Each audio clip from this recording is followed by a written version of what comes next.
In 1942, soon after turning 18 years old, a guy named Bruce Carr enlisted in the US Air Force. Despite being only 18 years old, he was no Johnny Raw, for he had an amateur pilot license. The Army needed such people badly, obviously, so he was quickly promoted to a flight officer, first trying his hand at piloting a P-40, and soon even the newest P-51 Mustang. In early 1944, Lieutenant Carr was deployed to Europe, quickly proving his exceptional piloting skills by scoring his first credit with a few downed Luftwaffe planes during Normandy landings. November, however, brought disaster. The young lieutenant was doing another strafing mission in the skies over occupied Czechoslovakia and got shot down.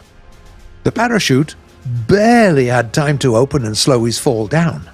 Carr found himself alone in a forest in enemy territory, with possibly thousands of German troops around him. Should he have surrendered? Being taken prisoner meant getting at least some food, and according to Carr, it only occurred to his weary mind on the third day when the cold and the hunger became unbearable. But what place should he choose to surrender? The best available option was a German airfield that could be heard from afar. It's an enemy one, all right, but at least it had pilots, somewhat kindred spirits. Still, Carr only made it to the airfield by dusk, and trying to approach the perimeter was dangerous, since the guards could have just shot him on sight. It had to wait till morning. And then Carr noticed a few fighters in the far corner of the airfield, right next to the forest. He ran for them, climbed into the cockpit, and started checking out controls. Damn, everything's metric, not a single English word in sight. Hell, how do you even fly this thing? Anyway, Bruce Carr spent the whole night in the Focke-Wulf studying the controls, trying to guess what they did.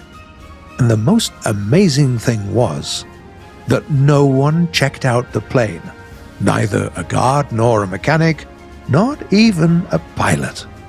Lieutenant Carr had a fantastic amount of luck stored for him that day. It didn't even end at the miraculous discovery. The plane turned out to be fully fueled. On top of that, it was the only Luftwaffe fighter that could be started by a single person. You see, the 109s and the later Focke-Wulf D series had inline engines that needed a mechanic or a special machine to start.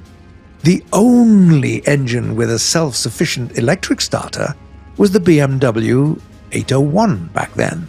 Bruce Carr had managed to steal into the cockpit of a plane that needed just one.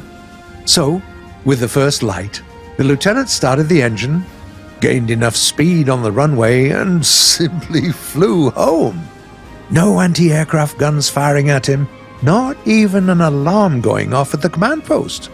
Once he made it back to friendly lines and belly landed, he had to swear in English long enough to make everyone believe that he was actually the very Bruce Carr that everyone had thought for the past 4 days dead by that time. Maybe that's when some German pilot on some German airfield finally approached his mechanic and asked, "Hey, where's my plane?"